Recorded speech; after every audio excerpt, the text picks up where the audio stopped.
All right, boys, welcome in on a quick return. Ray, why don't you just go ahead and show us what the hell you can't. If you're gonna try and hide it, then don't wear a backwards hat because we could see your dumb, bald, gross head. Why did you just shave your head? Did you shave the hair off? I was bored. Show us.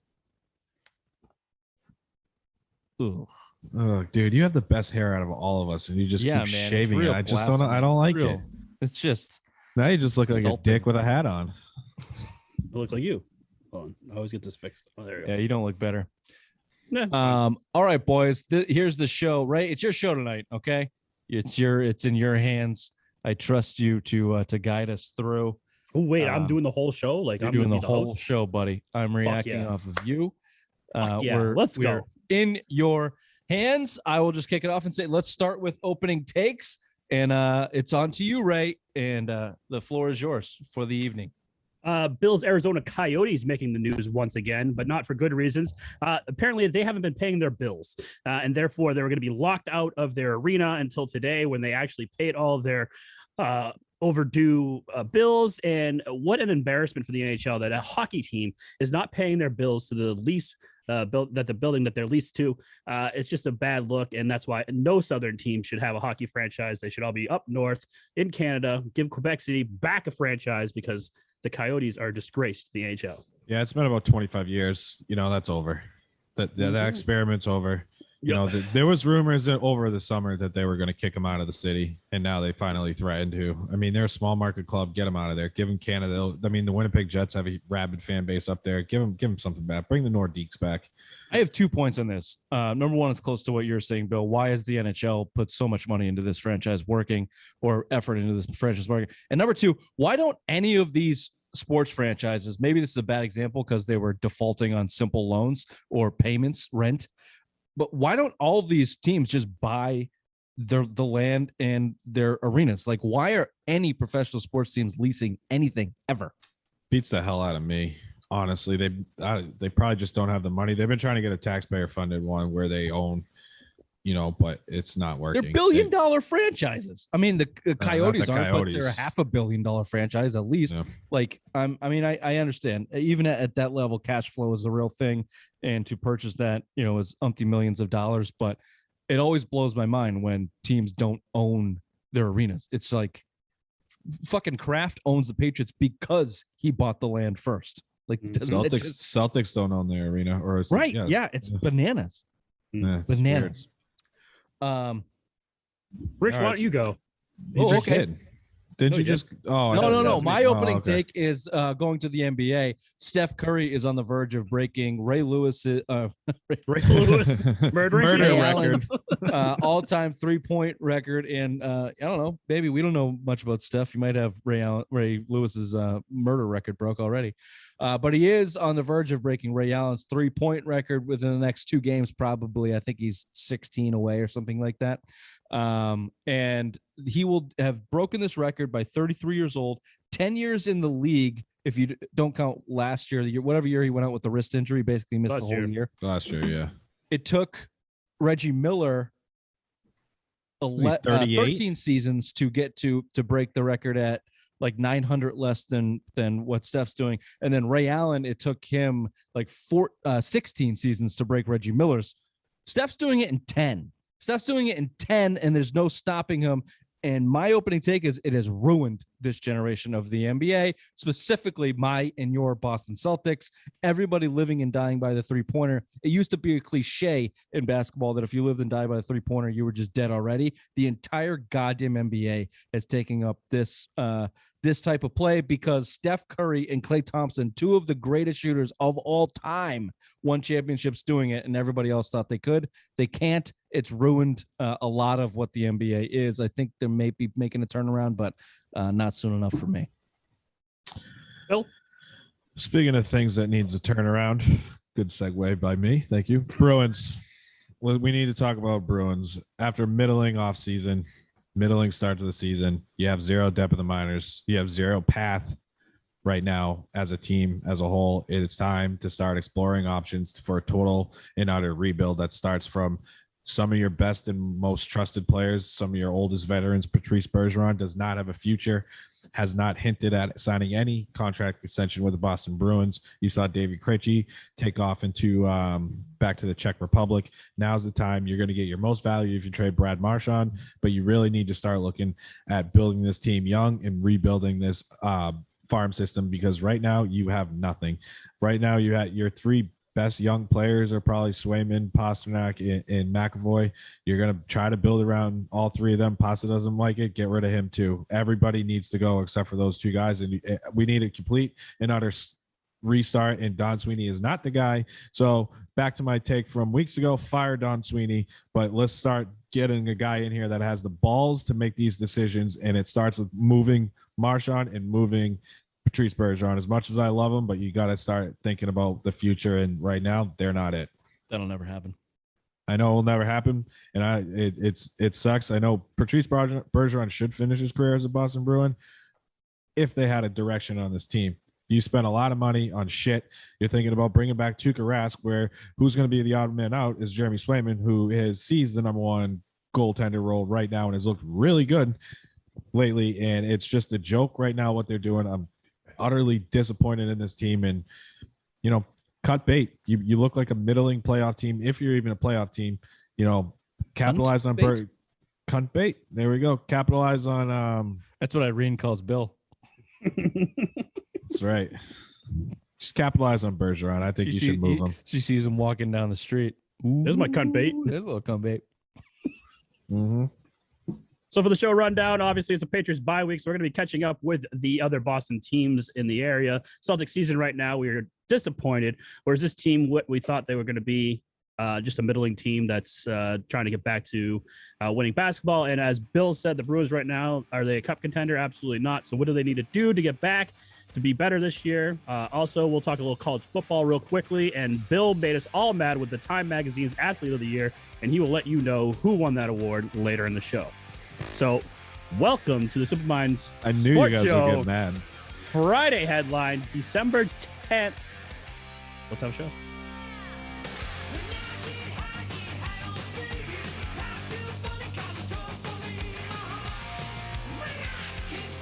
Got the date right. Thank you. And as always, we are sponsored by White Birch Brewing, the best craft brewery in New Hampshire, down in Nashua, New Hampshire. Bill, address, please.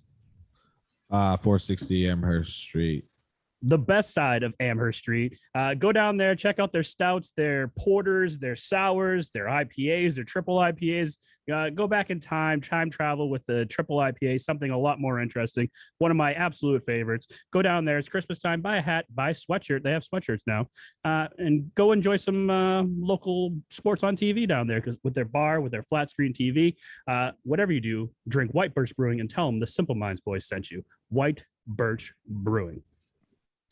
And as always, rate, review, and subscribe. Check us out on YouTube. This feels like we're at class with a substitute teacher. And It's taking forever. Sorry. Like, holy shit. Subscribe, So rate, it's review, like so tell your mom, tell your monotone and friends. just taking for fucking ever. in high school when you got to the age, like a substitute came in, you're like, oh, as soon as they start talking, like, this fucking guy has no chance today. Please Walker's roll in the class. TV on the That was Please Walker's roll in class, the not TV. even a fucking Yeah, substitute. just drop Just the roll in fucking the TV. TV. Let us do our thing, Let's man. play some Get the- Indian in the cupboard, and so we can fucking go to sleep. How would you go to sleep with that? It was a classic movie, Bill. Great movie. Yeah. Great movie. That Native American, good. Hey, kudos to me for not calling him Nice Indian. job. Thank you, because the Nice movie's called job. Indian in the Cupboard. That Native American was fucking angry, by the way, real angry. He was Did he mad. kill a guy in real life? Oh, or some yeah, he shit? did. Yeah, Or he that's tried what to I kill- thought. Or No, Tried tried to kill him in the to- cupboard. He shot the cowboy, and then they put him back in the cupboard. No, I thought it meant real life. Like, didn't he actually kill a guy? Oh, I the don't actual know about- actor? I don't know about that. Yeah, that's what I thought. I didn't I'm mean gonna the go with actual yes, I hope so. Native American. I almost slipped up there. Was Robin Williams in that? No, that was. I'm thinking of the Night at the Museum. I'm thinking of Night at the Museum when he played Roosevelt or some shit. Never Bill mind. loves superhero movies. How's that a fucking superhero movie, you idiot? I knew the exact goddamn response we're gonna. Ray, are you gonna start the fucking show or Oh, what? I thought this was a cold open. Yes, let's get into it. We have Bill? been for 20 minutes. Phil, sorry about this, but we're going to talk Celtics for a little bit. As of today, the Celtics are 13-13, the 10th seed in the Eastern Conference. And if the playoffs started today, they would be in the play-in game. We all know Christmas is the unofficial start of the regular season for the NBA. What expectations do you have for this team right now? They can be top 4 tomorrow. The East is wide open. Fucking. Well, you say that, but let me give you a little heads up because they have 7 games till Christmas. So I'm going to skip a little bit, but they're at the Suns, loss. Then they're playing the Bucks, loss. Warriors, loss. Knicks, maybe a win. 76ers, loss. Cavs, maybe a win. And then at Bucks on Christmas Day. You can't do loss win with the Celtics because this is what makes them infuriating. They have the talent to be at the top of the league. We see them compete with the best teams in the league all the time, and then they lose the shit teams all the time. You never know what you're getting. I said this weeks and weeks and weeks ago. If you set your expectations for 0 when you watch Celtics games, you'll have a much better experience because you never know what you're going to get. They could fucking beat the Warriors. They could beat the Warriors. I don't think they'll beat the Suns because the Suns are on a tear, but they could beat Warriors. The Warriors are on tear right now. The Celtics can line up and beat anybody in the NBA on any given night because it's the sport, it's the league, and it's the team. The problem is they could also lose anybody on any given night because of the team, and specifically because of Jayson Tatum. I will pound this drum until it's done or until it changes.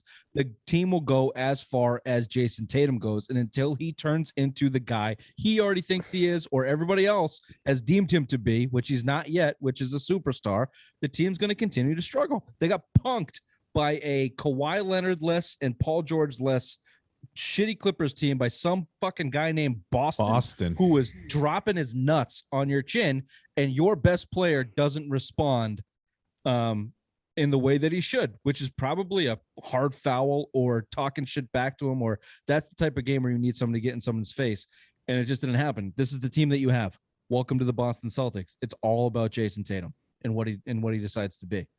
Now, I will say this, and I'll let you go, Bill. Things will change. They're going to make a trade. Brad Stevens is going to shake up this roster. He has to for the sake of his job and Ime's job. Like, you can't be a 500 team this long with this amount of talent and not shake it up, especially on the heels of last year. So Marcus Smart, Rob Williams, whatever, the Pacers are blowing it up. There's a lot of talent on that team. You can shake up the DNA of the Boston Celtics, and I expect them to. A lot of the analysts are saying don't expect a big move from the Celtics. I kind of start to feel like there is a big move coming here after that January 25th deadline for Marcus Smart. I don't know if that'll make a difference or not. At the bottom line is it's Jayson Tatum. It's all about Jayson Tatum. And to answer your final question, Ray, what are my expectations? My expectations are for them to be exactly what they've been for a year, and they could finish in 4th, or they could finish in 10th because of the conference in the league and the team that they are. I have 0 expectations for the Celtics. 0. Like I just like the Bruins, they're a middling team. You know, they're trying to build around Jayson Tatum. I think a lot of their moves was obviously set up for salary cap for next year, chasing Bradley Beal. But Rich, I agree. It all starts with Jayson Tatum. I think he's a selfish player. You know, I think the Celtics are only going to go as far as he takes them. And if he's not building up to a player that wants to win basketball games, I mean, this team's going nowhere. You know, you have another guy on the team that a budding superstar, Jaylen Brown, cannot stay on the court. Out again tonight as we record against who they're playing, Clippers or Phoenix tonight. Mm-hmm. I mean, it's just they're playing again tonight. Yep. No, they play Friday night. Friday night. Well, either way, Jaylen Brown's out. Either way, he's out. I mean, and he's missed what? He's up to 12 or 15 games. The whole West now. Coast trip he hasn't played. Basically out. He hasn't traveled. I mean, he's missed 13 regular season games already. So like, I'll give you that. Jaylen Brown's injury history is starting to become a problem, and I jumped off of the don't trade Jaylen train a few weeks back. If you can get somebody, if you can get the return, which I put out Dame Lillard, but someone in that category, Bradley Beal, an A to Tatum's B, because Bill, I don't agree with people that I don't think Tatum's a selfish player. His assists if you watch the games, he's playing pretty good. And he's engaged, and like he's playing good defense. He's averaging the most rebounds he's ever had, having the most assists. His shot's starting to fall a little bit more now. He's 24. Like he's not there yet. Like that's it. The game has not come around fully to him yet. And, oh, by the way, his teammates are not exactly what he needs. He's got nobody to kick to and make a three. They fucking suck at shooting. We said that all along. They needed like a JJ Redick. They needed a JJ Redick or something like that. But on the same path, like, what if we weren't in the Boston market? What if we were in Charlotte or Sacramento and we had Jayson and Jaylen? Do you think the media is hyping this all up and they want to win now kind of formula? And that's why there's so much negative press towards the two of them not winning at a rate. No, it's negative press because of the way there is the product on the court. But what about the market we're in? The market has always been, if you're not winning, we're just going to shit all over you and pretty much, Yeah, I mean, if you're going in fucking the slums of Sacramento where no one gives two fucks about your team, then yeah, of course, the hype's still going to be real for them in the NBA, and it's still there. I mean, Tatum, guys want to play with Tatum, whether Tatum wants to play with these guys. You know what I'm saying? So like, they still they're respected, and they wouldn't get shit on nearly as much as because obviously, I mean, the Boston market. But I don't think for me, it just goes back to winning, and I don't think Tatum cares about winning. That's where I think where the selfish player comes in. That's where I'm not saying he's a ball hog, any of that. He has selfish tendencies on the court. I just think the selfishness comes where I don't think he cares about winning. I think he is more about these are my stats, these are what I want. And I just think you need to make him happy and need to figure out what's going to work to surround talent around him that's going to make him happy and going to teach him how to win basketball games. Or as soon as his contract's up, he's gone. Right. So, I mean, at this point, you got 4 or 5 years to really fucking gauge his interest in staying in Boston and figure out your path. Right. Because your path right now is Jaylen Brown and Jayson Tatum and Kyrie Irving and all these guys that you've been trying to bring in since you drafted them after you traded away the big three. That path is pretty much crumbled at this point. It's here. Well, that's a good segue to my point, Bill. You asked the question, if they're in a different market, would it be the same, Ray? To Bill's point, no. Like a Sacramento or like they just don't give a shit like we do in Boston. But the other thing that is hurting this Celtics team is the expectations based off. Look, people want to say, and Boston media wants like they've been bad for 2 straight years. That's not right. They were in the Eastern Conference Finals in the bubble. They were 2 games away from the finals. So that was a year and a half ago. Less than that because the bubble went into October or whatever. And they were in the Eastern Conference Finals 4 out of 5 years or 3 out of 5 years, whatever it was before that. And Jayson Tatum and Jaylen Brown went there with Tatum's rookie. Like the expectations were set then.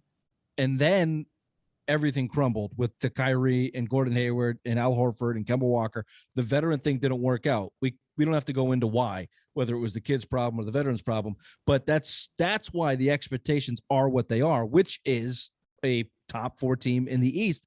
However, you've reverted back to a Atlanta or a Sacramento with your young guys leading this team. And I said this before, I've written blogs about it. Young guys don't win in the NBA. This is the fucking team you get when your young guys are the best players in the you get a middling team that shows up one night and doesn't show up another night. This is what you get because your best players are 23 and 24 years old.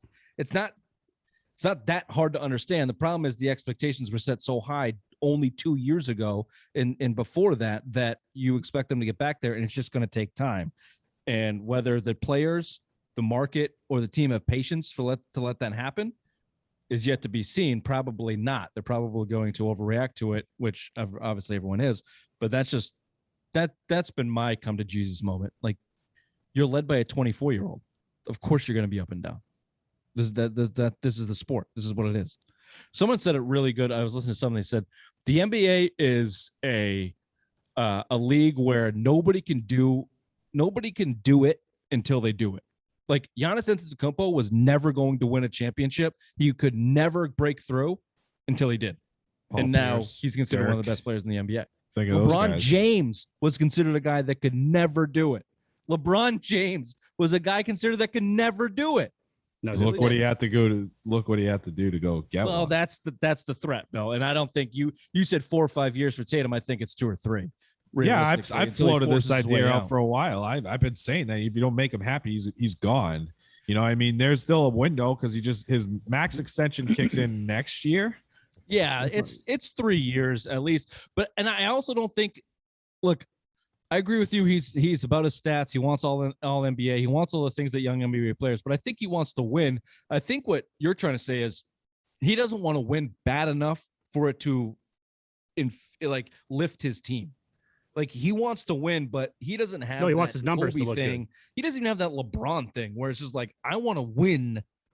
I don't want to lose more than I want to. Like, guys that hate losing, like Jordan and Kobe, like those more guys than that like winning. Yes, the competitive side. Those are the guys that infect the team and bring out something more of them.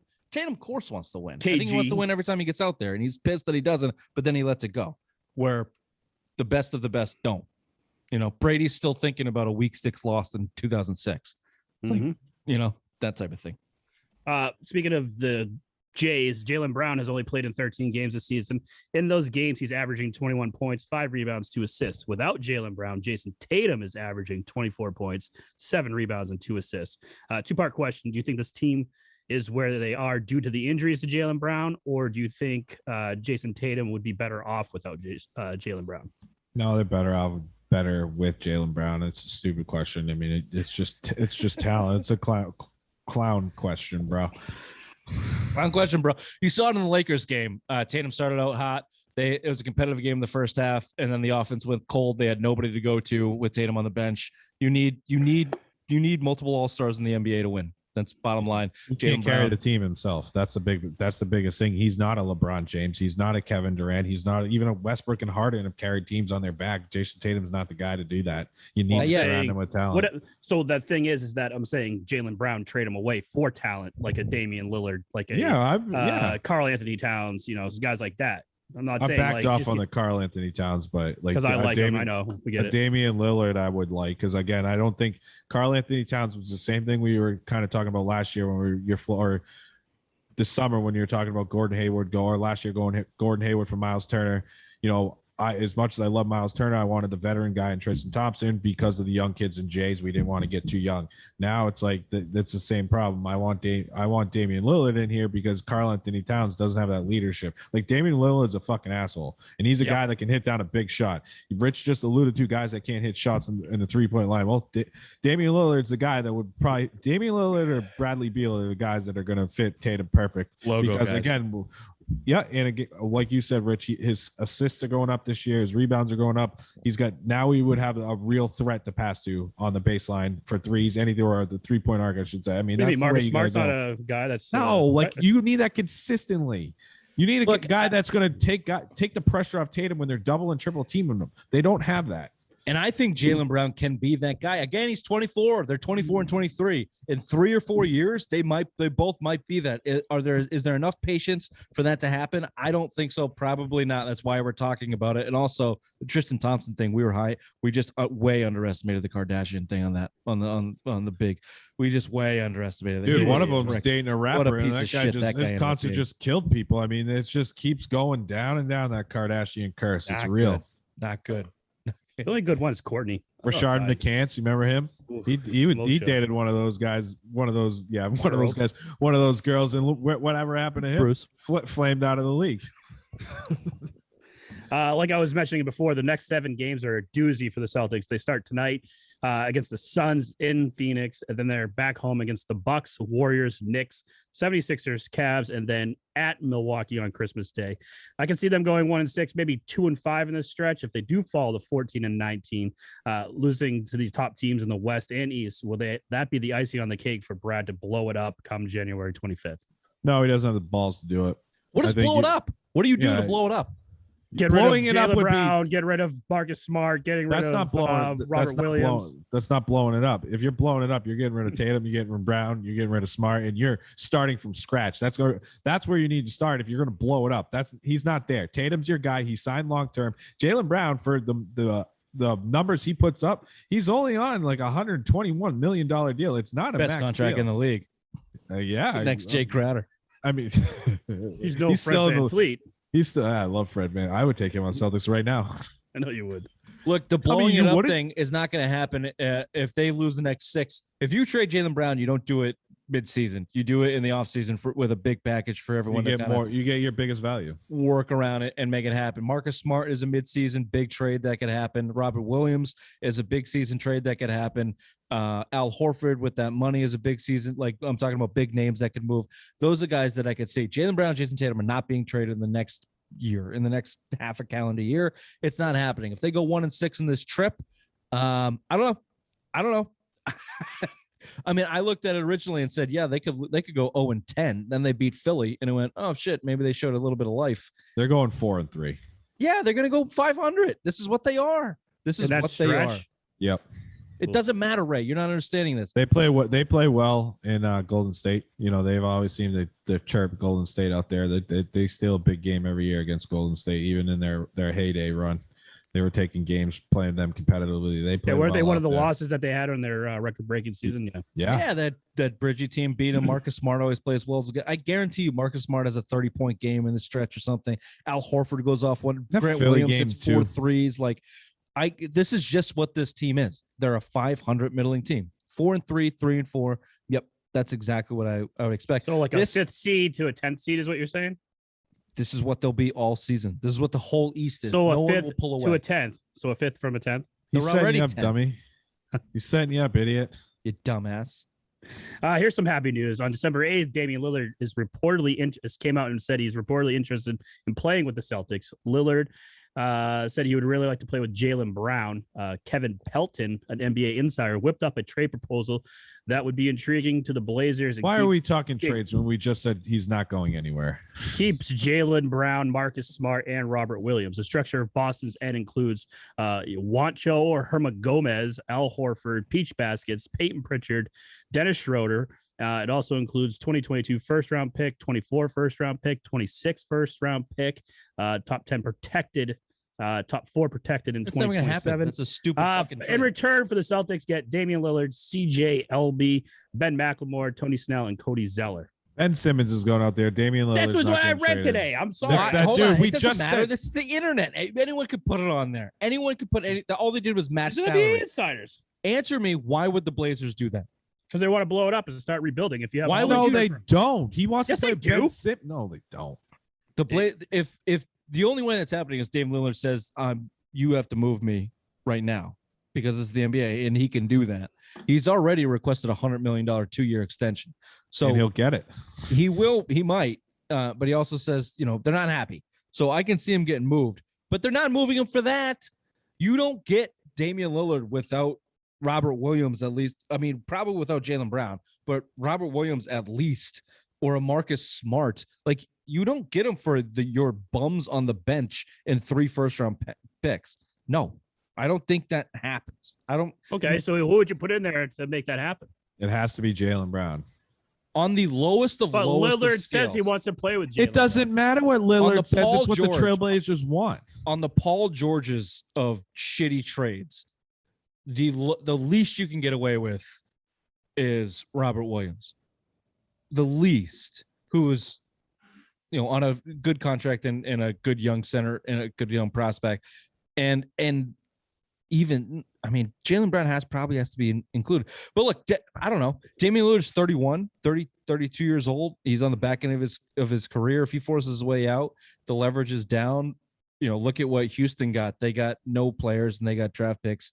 So I can see that. Like, you just want to push salary out. But yeah, Robert Williams. Robert Williams has to be included in that. That's a young player. Portland Trailblazers are going through a lot of shit because their president didn't he just have to resign because of some emails got leaked or something like that? And then Chauncey Billups is there. So who knows if Damian Lillard even likes playing for Chauncey Billups. So it's one of those things. Pick Chauncey Billups. Yeah, but I could hand pick a lot of things. And then if you were starting to use it and you don't like it, you're like, fuck this. This is what I thought it was going to be. Kind of like your marriage. This is where I'd move on to the next subject, right? Yeah. So with almost a quarter of the season gone, where do you see this team finishing? Rich, we'll start with you. 4th. Bill? 4th. Yeah, 5th, anywhere between the 5th and the 10th seed. Bill, do you have the email open? Yeah. Perfect. So now we're going to do headlines with the Queen. Bill, take it away. Ooh, I get to do this one, huh? Wow, okay. All right. So Celtics were dealt. Yeah. I got to really read now, huh? All right. Celtics were dealt back-to-back losses. First against the Lakers on Tuesday, 117-102. Celtics led a half and then fell apart. Jayson Tatum led the Celtics with 34 points, 8 rebounds, and a losing effort. On Wednesday, the Clippers got the best of the Celtics of 114-111. Celtics were down 21 points at at one point, but late rally came up short. Jayson Tatum was again the leading scorer with 29 points, 10 rebounds. Celtics next take on Suns and Phoenix Friday night. Bruins lost a shootout to the Vancouver Canucks 2-1. Patrice Bergeron, the only goal scorer for the Bruins. Jeremy Swayman, 31 saves. Bruins next play Edmonton, where they will probably get their asses kicked on Thursday night and finish up the Canadian trip against the Calgary Flames, which will probably be another loss in. Have a shitty Canadian trip. Congratulations, Bruins. Fire Don Sweeney. Arizona Cardinals were almost locked out of the Coyotes. What did I say? Cardinals? Sorry. Arizona Coyotes were almost locked out of the Guile River Arena for outstanding bills. Team on Thursday paid off their debt and will be allowed to play their games in the arena. What was it? $1.5 million. College football playoff is set. Alabama, of course, number 1 takes on Cincinnati, a surprise addition to the top 4 playoffs. First time ever. What a small conference team got into the playoffs. December 31st at 3:30. The second game will be at Michigan, taking on Georgia for the late game at 7:30. And finally, I will tell you later on, Times Magazine's Athlete of the Year in 2021. This has been Headlines with Bill, me, the Queen.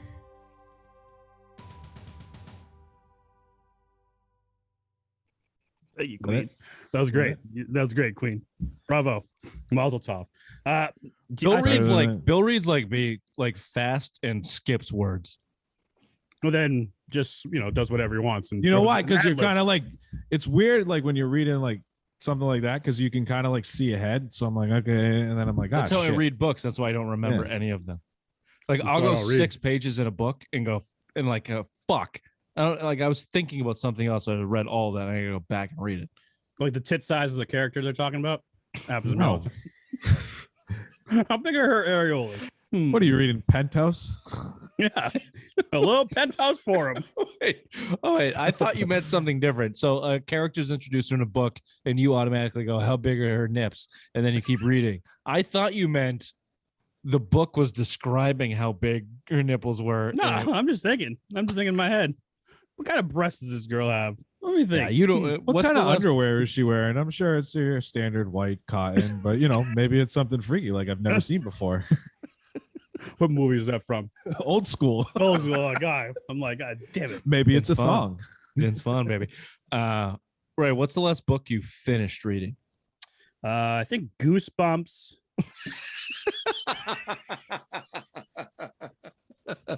What's in the closet? Goosebumps. Yeah, 1995. R.L. Stein. Yeah, R.L. Stein, baby. You didn't actually read it. It was a book report, and you cliff notes it. Yeah, that was what I did on my senior project with Walker's class when I didn't read the book at all. All Quiet on the Western Front. I had to write the book report on that, and I did the cliff notes as I watched the Rams beat the Patriots on Sunday Night Football in 2001.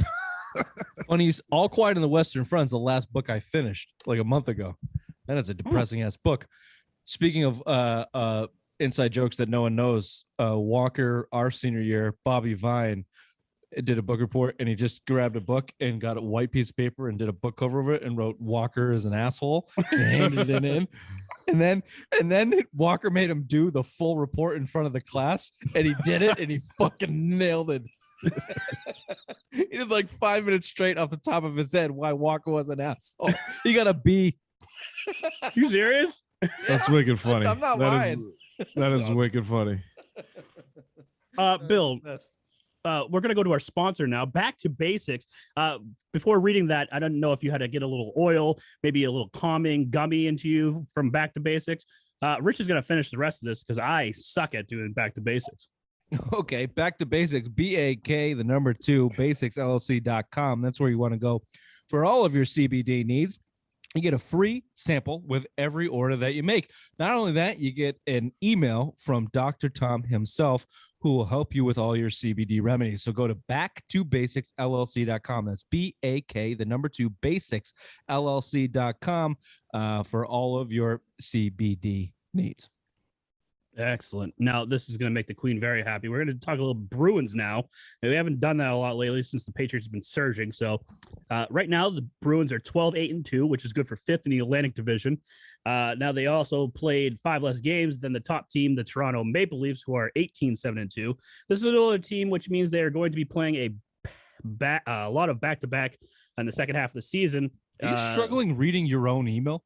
Yeah, Yep. is the 13th. Why are you reading it? You should like Rich never read. Because I didn't know I was gonna be fucking doing the show. You wrote the email, you fuck. The fuck. Yeah, but that was a long time ago. This is like when you write a PowerPoint and you know in school and you got to go and do they say don't read off the PowerPoint, just like use your bullet. Ray is just PowerPointing us to fucking death. You forget what he writes 4 hours ago. I forgot what I did like 2 hours ago. The lack of games so far, I feel like they haven't been able to get gelled together since there's a lot of new faces on this team. What do you think the expectation is coming to the rest of the month? Thanks, Mr. Langevin. I appreciate you subbing in today. You've been damn it. Just shows the video. My expectations are the same middling Bruins team you had. Every free agent you brought in, including Taylor Hall. Let's be real. You're paying Taylor Hall real money to bolster that second line, and he has done caca. You know, he gets moved down when Brad Marchand comes back, gets 0 shots on goal.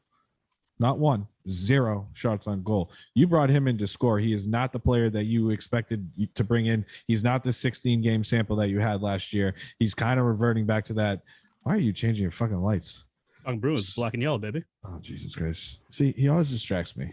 Okay, can I ask you a real question, Bill? What's the difference between this team and, say, a year or two ago where they, you know, it wasn't just 2 years ago. I always get confused because of the bubble and pandemic, but they were President's Cup trophy winners going into the bubble. And you had one of the best teams in the league. You had the best team in the league, record-wise. What's the biggest difference between that team and this team? Other than like, I don't know, age, you know, Bergeron's older. If you want to give me Tuukka, I just think there's a bigger, like you think they're going to be a middling team, but I don't see a huge difference in skill. Torrey Krug is they lack the third and fourth. Krug, I guess. Krejci's gone. Is there that much skill missing from here's my greater point. Say what you want about Chara. He's been better than a lot of shit, you know. But here's my greater point, and I'll let you go. Like, is there that much skill missing from this team to that team where they're the type of team that'll on the verge of missing the playoffs? Or like I see them just kind of figuring shit out and getting back in there and being a first round playoff team and maybe get in the second round, maybe not. Like I don't see them missing the playoffs. I think they'll just kind of figure it out and setting themselves because they still have enough talent to do it the way they've done it the last 2 or 3 years. That's my thought. I honestly, they're missing a lot of talent, and it starts on the back end. You're missing Torrey Krug, a little bit of veteran leadership in Chara. I don't think he was great that year. You have Charlie Coyle playing a second line center. You know, he's a third line guy. That's a big disadvantage for the Bruins. You're missing Krejci. I mean, there's a lot of holes in this team. I mean, and again, Bergeron and Marchand are a couple years older now. You know, that's what it is. I mean, you're playing a rookie goalie. Your goalie situation was pretty fucked up to start the season with Allmark and Swayman trying to figure it out. I mean, there's a lot of talent deficiency now. And again, it starts with Torrey Krug. Your power play hasn't looked the same since he's been, you know, off this team. You're a number 1 power play unit, number 2 power play unit in the league, and they haven't been there since. You've tried Charlie McAvoy back there. You've tried Grzelcyk back there. You've tried 4 forwards. You've tried all different things to get back there. You had Nick Ritchie on your power play. It just hasn't been the same since that. And that's a major reason why. You're still not getting secondary scoring, which I've been bitching about for years now. Your second, third, fourth lines aren't doing shit. You relied on your power play goal when your power play goals. When your power play is in fifth, I think you're 13 or 15th in the league right now in power play conversion. I mean, that's a huge part of the Bruins game, and it's not there. You're losing these games. You're getting good goaltending out of Swayman, but again, it's lack of scoring, lack of grit. Taylor Hall looks like he has 0 effort out there on the ice right now, and it's hurting this team. When you have no scoring out of your third line, no scoring out of your fourth line, I mean, it's a huge problem. And every free agent you brought in has made jack shit for contribution. Nick Foligno, nothing. Nosek, nothing. Hula, nothing. It's just goes back to my point. There's no path. Fire Don Sweeney. Needs to happen. Well, speaking of that, what you've been all over the Don Sweeney fire train. What has he done or hasn't done that you want his head on a silver platter? Let's go back all the way to 2015. Will we? No, it's everything. Like you have no. Again, there's no. Let me plan. answer the question. There's no plan. Can I answer the question? There's no young talent. Yes. There's no direction. It was like watching. I think I've made this analogy before. It was like watching the Patriots last year with Cam Newton. Even when they played okay, you didn't have a good feeling because there was no direction. There was no plan. No one young showing anything. The Bruins have nothing. Not a thing. No, like and instead of who's spending young money, that you're other than McAvoy, and I guess you put Pasternak at what is he 26 now? 25, 26. Yeah, he's right around there. Pasternak, McAvoy, Swayman. Oh, Swayman, yeah. But a goalie, who gives a shit? That's three guys. That's three guys. Marchand's in his early 30s. Bergeron's on the verge of retirement. You got nothing. So like the Red Sox that have no farm system kind of thing. It's the same thing with the Sox. Hold on, Bill. I have a good point to answer his question. What did the Red Sox have to do when they had no farm system? Blow it up and fucking they had to blow out their entire management staff and take JBJ back just to buy prospects to rebuild their farm system. Which, to Bill's point, fire Swayman, fire Neely. Sweeney, not Swayman. Fire fucking whatever. Too many sways. Fire them all and bring someone in here that can build you a an AHL like a team Stevie Eisman. Some type of feeder system that can actually, give you some young talent. I've been saying this, and I'll let you go, Bill. I've been saying this for, I think, 2 years. Whenever we started the show, trade Krejci, trade Chara, trade Rask. I was never on the trade Bergeron because it just kind of hurts too much in my ball sack. But you're probably at the point where you should trade Bergeron and maybe even Marchand. But very early, I was a trade Krejci and trade Chara guy because you need to start flipping this roster with young guys, and you can't just let these guys fizzle out and fade out. When's the last time the Bruins have been in this position where they're going to have to go to the bottom and climb their way back? It's been decades. No, it really hasn't. It's kind of frustrating. I mean, I'm all for the rebuild. You saw with the Celtics and the Bird, the big three era, they waited too long. Bird retired. Kevin McHale was never the same after he broke his leg in the finals. Like they just flustered out, and then the ML Carr era happened, all this other shit. I don't know. Reggie Lewis hurt. Yeah, he died. Yeah. Lenny Bias kind of. Lenny Bias. They had a couple of cocaine's powerful drug. Yeah. Very powerful. Anyways, but I mean, it goes back to young talent. I've said this before, and I started this conversation with the 2015 draft. Like, these are the draft. Like, you had guys like DeBrusque is still 23 years old, right? You went out and spent $14 million on middling players, basically a bunch of no-name guys to plug into your roster. If you start hitting on these draft picks in the last 5 or 6 years, not trading away the draft pick, which I actually agreed in to go try to get Rick Nash. You probably thought you were going to re-sign him, concussion, whatever. But I mean, you've seen it. You traded away Backus with the first round pick, and it's like this is the year it's finally catching up to you. Krejci retired. You hope you kind of had him. You brought in 3 stopgap things, but again, Stadnika's never worked out. John Beecher can't stay healthy in fucking Michigan. There's another guy you're not going to get. You have zero. I mean, Oscar Skeen that you're bringing up these younger guys, but they haven't produced at the NHL level, right? So I mean, if you had hit on these draft picks for the last 5-6 years of the Don Sweeney era, you have money to go out and add a real impact player, the Panarins of the world that was in the last couple of years, because you're plugging and playing with cheap $1-2 million players that you're on cheap rookie deals. But now they can't fucking do it because they haven't drafted well at all. You had 6 draft picks in 2015 in the first 2 rounds. You only hit on Brandon Carlo. Think about that. All right. Well, and Carlo's out tonight, by the way. Just real quickly to go back to Don Sweeney in the midseason trades that he's made. The fire Don Sweeney thing, I can get behind. Fine, if you want to let him go, okay. But I think that he's had a mandate, probably from ownership, to get to the playoffs and do something about it, and rightfully so. Look, they were a game away from winning the Stanley Cup Finals a couple years ago, so they were pushing, and maybe they've taken that a year or two too far than they should have. But it's pretty evident now. So I guess my greater point is, yes, Sweeney fucked up the drafts in that interim, but his main focus was the Bruins and the Stanley Cup Finals and trying to make that. Jacobs. So do you give him a period? Do you give him a 3-year period here to try and rebuild and trying to put some shit in the system and trying to get a little positive growth? He doesn't have the track record for it. However, I just look at it and go, look, he knew what his job was. It was to get to the playoffs and make some noise. And they did. And they went pretty far. So I think he's built up enough, maybe not enough, but he's built up a lot of credibility in that role, maybe to have a shot in a rebuilding role, if that makes any sense. It does. I just don't know if he's the guy to do it. All right. So the Bruins tried for a long time. You know, we're talking going back to the Joe Thornton days, right? Peter Chiarelli in 05, whatever that lockout ended, he went out and signed Mark Savard and Zdeno Chara. So the 05-06 season. I mean, up until that point, I mean, they had cap space to go out and sign those guys because they were terrible. You know, you mixed in draft picks. You had Phil Kessel come in. I think he was the number 6 pick one year.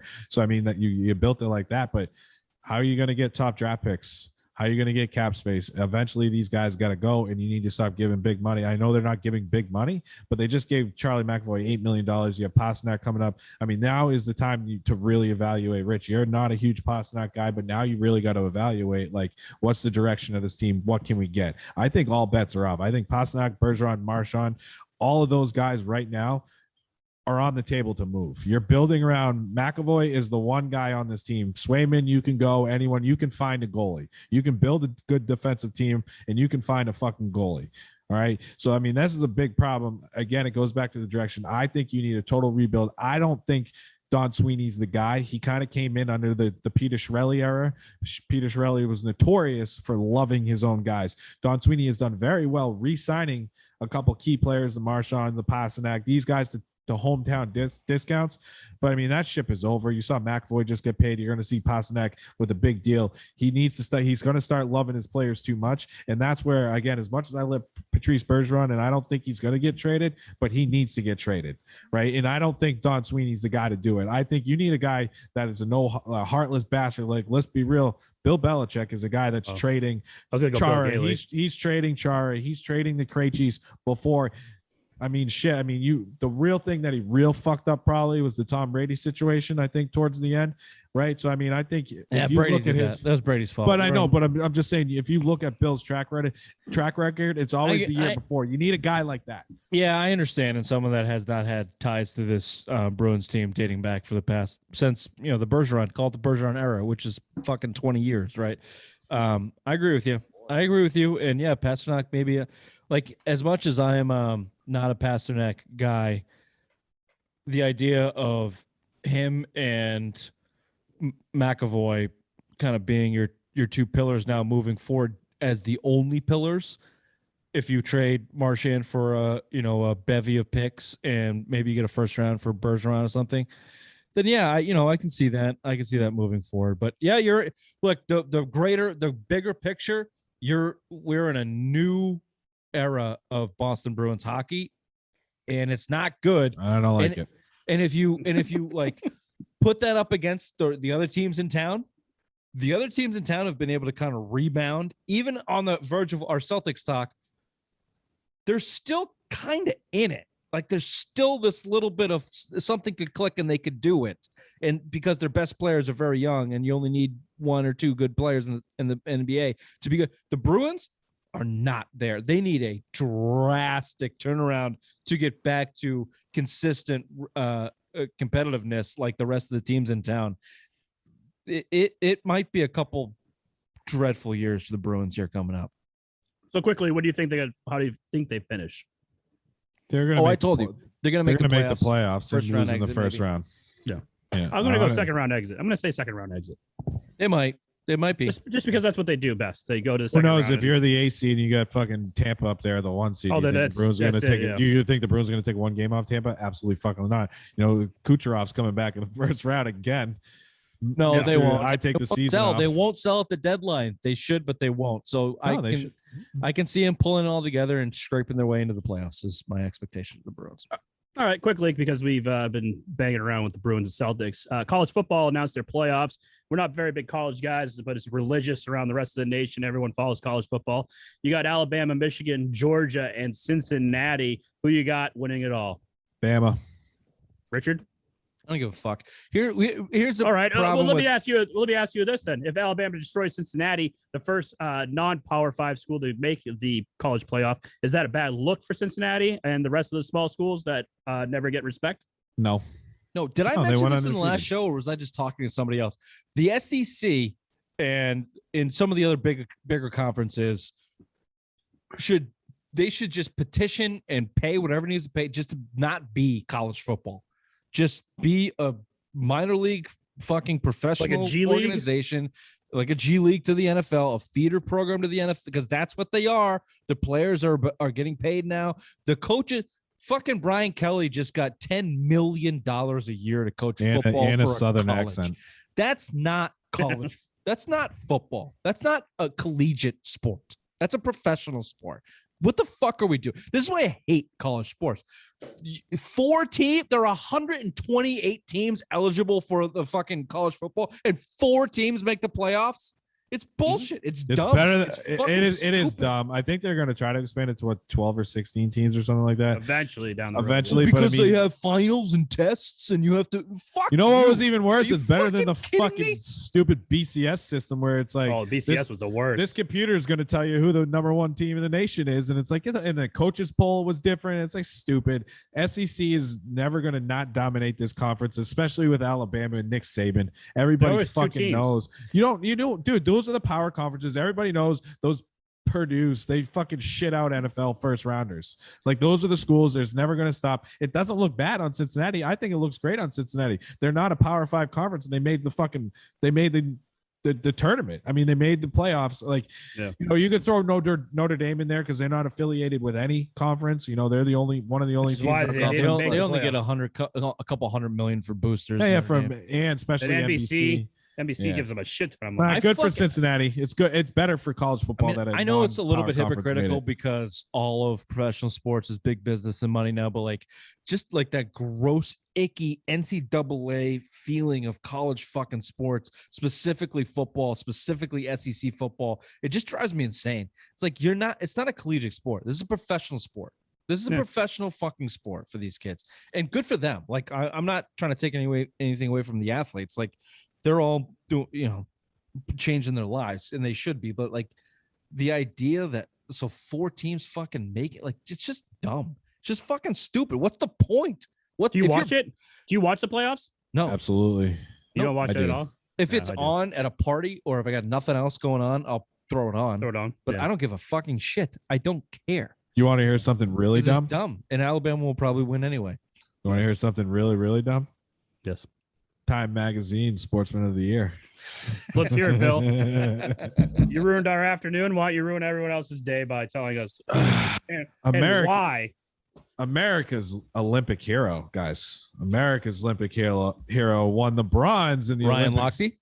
On that level, yeah. Greg Louganis? A little more straight. So Simone Biles, Americans Olympic hero for mental health, for not participating in the Olympics that she lied about, ladies and gentlemen, lied that she had mental health issues. She did not want to compete. She was afraid to compete. That, my friends, is your Times Magazine Sportsman of the Year, Simone Biles. Congratulations. She had the spinnies. What were they called? The twists. The twisties. Twisties. I like it. I was going to make a Simone Biles nipple joke. Damn it. When you texted this, Ray, Bill, I was trying to remember, like, I got in such heated debate. It was like the most traffic we've had on our website ever. And it was all just angry fucking Twitter moms burying me, for rightly saying, and I was proved right, and no one apologized to me, by the way. For the record, if anyone out there is listening wants to apologize, I was right. She didn't drop out from mental health issues. She got fucked up in her head. It was technically an injury. That's what gymnasts call the twisties. You basically an injury. You get all fucked up in your head. And these people that came out and said, she could have broke her neck. She could have broke her neck. Here was my only response. What if she didn't land on her head? Like, there's everywhere else you can land on your fucking body. And then she came out 10 days later and performed on the vault. So, yeah. She's a liar. She's a fucking liar. I don't know if she's a liar. I think that under those, look, just real quick, let's rewind a little bit the Simone Biles story. Obviously, Nasser was the trainer that diddled all of those girls. Trigger finger. He should die in jail. Someone should fucking kill that guy in jail. Oh, he will die in jail, yeah. And he went there, and he should. And Simone Biles has been leading the charge for awareness and to stop the sexual predators and shit in U.S. gymnastics across the United States, and good for her. And she came off the heels of Rio, where she crushed the Olympics, and that was supposed to be her last one because gymnasts do not compete after 18 years old. She was 23. She was considered a geriatric fucking competitor in the Olympics. And the only reason she went was to continue the fight against the U.S. Olympics, which took her to court, which took them all to fucking court, by the way. They are the fucking enemy, not me or Simone Biles or anyone else. U.S. gymnastics are fucking terrible. So anyway, that's why she went. And then when she got there, she freaked the fuck out. And that's what happened. And then they blamed it on mental health. That it was, and that's not true. She got into her head and freaked out. And it was basically an injury, like most gymnastics call it. And then the whole world fucking called her a hero. And just got Time Magazine Athlete of the Year. What she was doing on principle, I loved. I think that she was doing right. I would have loved if she came out and went, I'm not going to do this because fuck U.S. gymnastics and their shitty ways. I'm boycotting this event and I'm going to cost my team the Olympics. That would have been what she wanted to do. Yeah. But that's not what happened.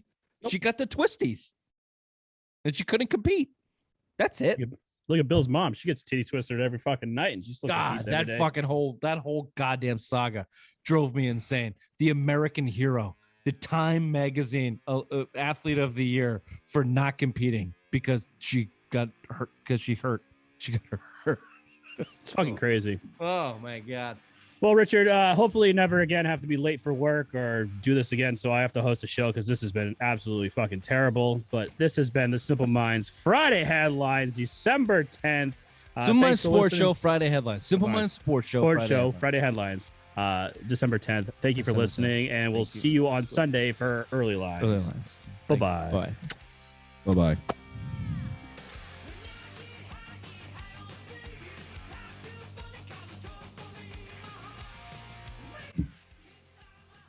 Sorry to steal your thunder on the time thing, Bill. I just no, that's fine. It started to boil up back inside of me.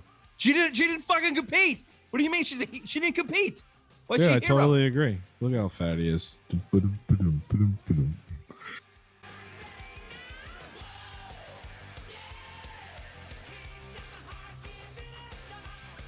Thank you, Irene. Quinn? Richard?